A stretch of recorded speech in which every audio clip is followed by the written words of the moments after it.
Good afternoon. I'm Brent Lowe, Superintendent of Butts County Schools. I'm wanting to come to you this afternoon with a few items to try to I don't want to say set the record straight, but I want to make sure that there's some misinformation going around and trying to clarify some things and hopefully answer some questions that some people have in the community around our budget and some of our expenditures as far as SPLOST. I'll start with eSPLOST. eSPLOST is educational special purpose local option sales tax. That is what we use to do any of our major capital projects. You got projects like the Red Devil Hill, projects like the Performing Arts Center. Those are your two most recent big projects that we've had where we used eSPLOST funds, and that's a 1 cent sales tax on items purchased within the county. So that does not come from property tax. There was not 1 cent of property tax used for Red Devil Hill or the Performing Arts Center or for any of our capital improvement projects that we've done here for several years.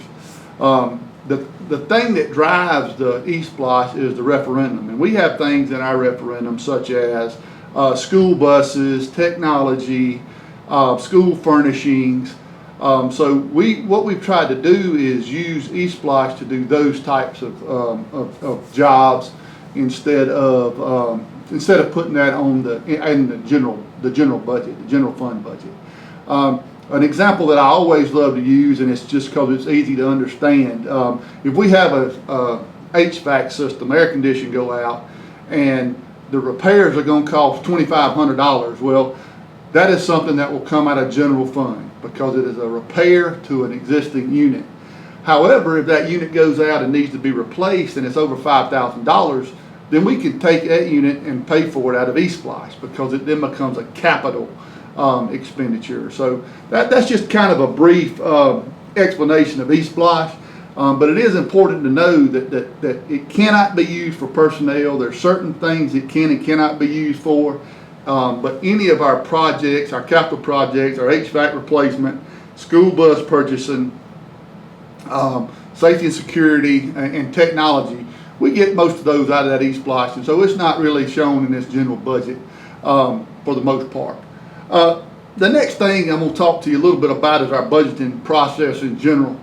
We started meeting around January and February with principals and school level administrators to come up with what they needed for their building. And in this process, we took any previous year's budget and really kind of trimmed it down. We wanted to make sure we were only providing what they needed out of general fund, and anything that we thought could go into a different pot of money, we moved it. And a great example is technology. We're able to pay for that with SPLOST, as I've mentioned earlier. So we took some of our technology that's been in general fund and put it in the eSPLOST account. Once again, that's just to kind of help defer some of the general budget, the general maintenance and operation budget cost. I do want everyone to understand that if you look at our budget, our overall budget, we get about 54% from the state, and then about 38% of that budget comes from property taxes, and the rest are some small local taxes like Tabit, intangible tax, and then some vehicle tax for some older vehicles. So it's about a 54-38 split as far as a property tax compared to what the state gives us with a 38% property tax. Now, we worked very hard this year trying to level out our budget and to stay baseline. One thing that has caused our budget to raise, and it's a significant amount, is we've been given raises from the state level. The governor gives raises, which is great for our teachers. We need to raise, and also any of our other staff. We got $2,500 for teachers, and then 4% raise for other state employees. Well, we get a portion of that back from the state, but we don't get all of that from the state. So it is between that and our insurance costs, which that's a whole nother video. Our insurance costs have been skyrocketing, and so between the raises that are required from the governor and the insurance going up, yes, we get some of that back in state funds, but not all of it. So what we've had to do is supplement that to about a 5% increase. And it is significant, but we feel like we're kind of doing what's best by our employees, and we're making sure that we are providing an adequate education as we strive to be a distinguished, and excellent education. A big, I apologize, I keep looking down at my notes, I don't want to miss something, but there was some misinformation I know that has really caught fire, and that is that we were, that the county was doing something and we were not doing something. The fact of the matter is, we are looking at a 0.5, a half a mil decrease in property taxes. Now, because of the valuation of property, there's going to be an increase, which is why we had to advertise it the way we did.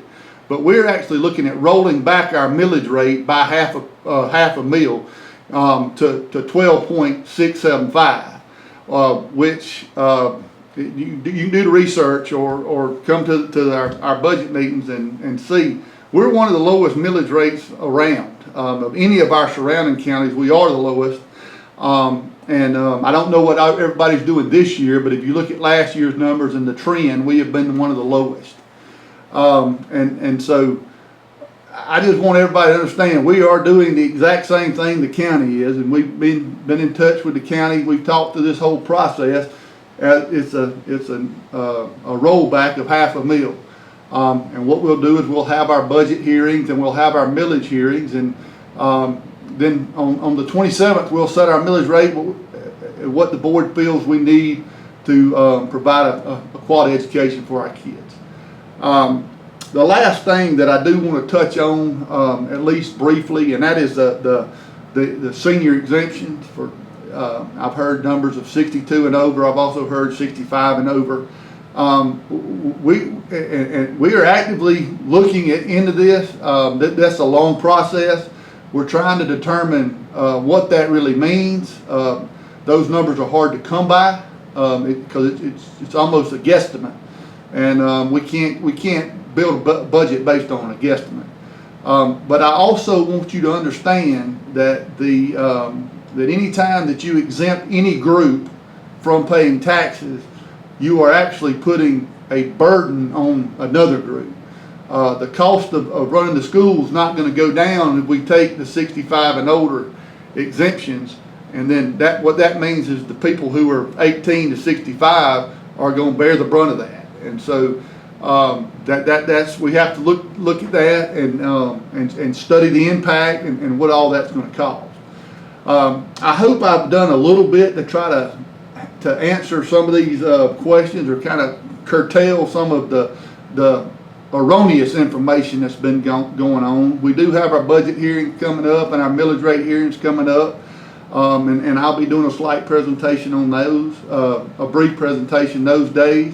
I appreciate you being here with me for this little bit of time. This is not my favorite thing to do, but this is one of those times where I felt like it was best that you hear it from me. Thank you.